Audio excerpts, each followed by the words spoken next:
Shah Rukh Khan being one of them. Is it because of the recent tweet controversy that Badshah quoted? Well, we don't know, but even the perfectionist of Bollywood, Amir Khan, has been given a miss. While his grand swearing-in will take place in the forecourt of the presidential palace, which can accommodate up to 3,000 guests. After Chandrasekhar Singh and Atal Bihari Vajpayee, Modi is going to be the third Prime Minister to have a grand swearing-in ceremony at the same venue. Amongst the world leaders and stars, Modi will miss one person at the ceremony. Yes, there is one person who Modi will miss, his mother. Hiraben, who was last seen yesterday feeding Modi and wishing him luck, will not make it to the oath-taking ceremony because of her old age. It is indeed going to be a star-studded swearing-in with world leaders and stars from the film industry descending on Rashtrapati Bhavan. Though he already received his mother's blessings yesterday, he will surely miss her presence on the big day. A News9 report. Now, Modi might be neck-deep in work, but that doesn't stop him from summoning the cabinet secretary and directing him to get his boys ready for the busy days ahead. Hectic preparations are on for the grand Modi swearing-in ceremony. But it's not just the security personnel and the concerned officials who are slogging it off. If one sneaks into the offices of bureaucrats, the scenes are quite surprising. Thanks to disciplinary and Prime Minister designate who plans to get back to business soon after swearing in. Wondering what could his business be? Modi's opening shot. A meet with 84 government departments.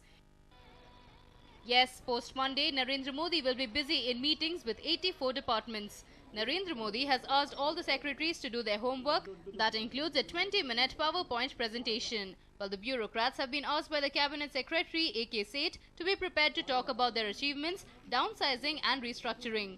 They have also been informally asked to give their views on whether some ministries should be clubbed to ensure better coordination. But mind you, this is no easy task. The officials have been warned that the meetings can be at any time and any place. So what do the BJP leaders have to say on Modi's move? I think really his move for the last 3 months because of elections, and even before that the Congress government was, no real work had really happened. So Mr. Narendra Modi is actually hitting the ground running and at a very breakneck speed, wanting to know what the problems actually are in terms of at the secretary level, what are the policy paralysis issues, what are the bottlenecks, and there has to be a situation, only if you can identify and get a proper presentation, then the government has to get down to work. And I think Mr. Modi is doing a fantastic thing in actually reaching out to the top bureaucracy and asking them what the bottlenecks are. As far as this whole exercise of preparing notes on the respective ministries of the Government of India, it's a very natural exercise which the secretaries of the relevant ministries do prepare, and whenever the new Prime Minister and his government with the Council of Ministers come in, they brief the Prime Minister as well as the concerned ministers. Certainly, this gives a deep insight into the working of the Indian economy and the relevant ministries, whether it is the Ministry of External Affairs, whether it is Foreign Affairs, whether it is Commerce, whether it is Agriculture, whether it is Railways, and whether it is the Home Ministry. With clear understanding that delivery of the objective or finally good governance principles dominating, which are those achievables which are capable of being taken up immediately. That is why this exercise is probably happening, just so that the government which is going to come in place understands the situation and quickly moves to do something. While BJP leaders lauded the Prime Minister designate, the Congress leaders were less keen to even comment. It is very early to comment on the working of the government right now. The Prime Minister has to swear in, and only then after that the government starts working. So it would be too early to comment on the working of the government. No, we have no opinions upon these. This is his individual approach to running a government in the centre. A rare feat indeed. It's indeed a rarity for the secretaries of the departments to have one-on-one talk with the Prime Minister. But looks like Modi is the one who doesn't believe in just calling the shots. Looking at his pace of work, the bureaucrats in the country will surely have to buck up. Sanjay Dikshit for News9, Delhi.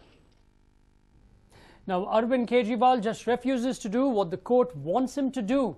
How did the court react to what he did today? Let's find out. There is a lot of legal illiteracy in the country. Even educated people do not know about legal proceedings as to what is bail and what is bond. Being in the position you were, I expect you to be sensible. I am trying to find what my fault is. In such cases, I have been released after I gave undertaking in courts earlier. You have been summoned as an accused. You are not a convict. You will face trial. You cannot say that I am innocent and I will not give bond. This is a procedure. And the argument continued in the court. After spending 2 days in Tihar jail, AAP chief Arvind Kejriwal was today produced in the Patiala House Court for the defamation case hearing filed against him by BJP leader Nitin Gadkari. Once again, a heated exchange of words took place between the Metropolitan Magistrate, and Kejriwal refused to pay the bail bond amount. Kejriwal to remain in jail till June 6th. Yes, after Kejriwal refused to pay the bail bond amount of 10,000 rupees, the Patiala House Court extended his judicial custody by another 14 days. I would be failing in my duty if I don't go by procedure. The court cannot act as a mute spectator when a particular litigant intentionally seeks to violate the procedure established by law. This case cannot be dealt with any differently than any other criminal cases where the courts insist on furnishing bail bond or personal bond to secure the presence of the accused persons. The accused in the present case cannot seek differential treatment to be let off only on an oral undertaking in violation to the settled procedure regarding bail. Nitin Gadkari's advocate Pinky Anand said that Kejriwal was in jail as he went against the court and the law.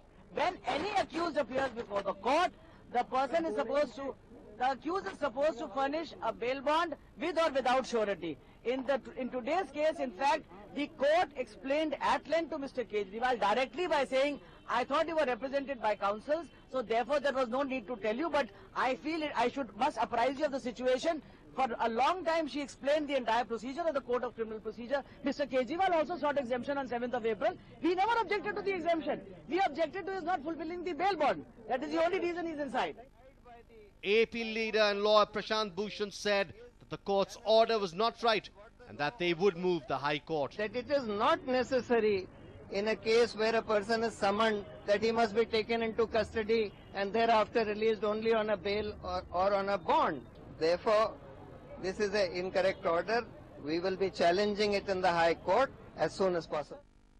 Congress leader Renuka Chowdhury said that this was a pre-planned drama and Kejriwal's action were merely to gain public attention. Soon after the court gave its order, Kejriwal was taken back to Tihar jail. Why is Kejriwal refusing to pay? AP leaders have been saying that providing the bail amount would only prove that he is a criminal. But is this the only reason why Kejriwal is going against the law? Or is it a publicity stunt, as other political leaders term it? The court will hold its next hearing on June 6th. What is the next step it will take? Will Kejriwal continue to maintain his stand? A News9 report.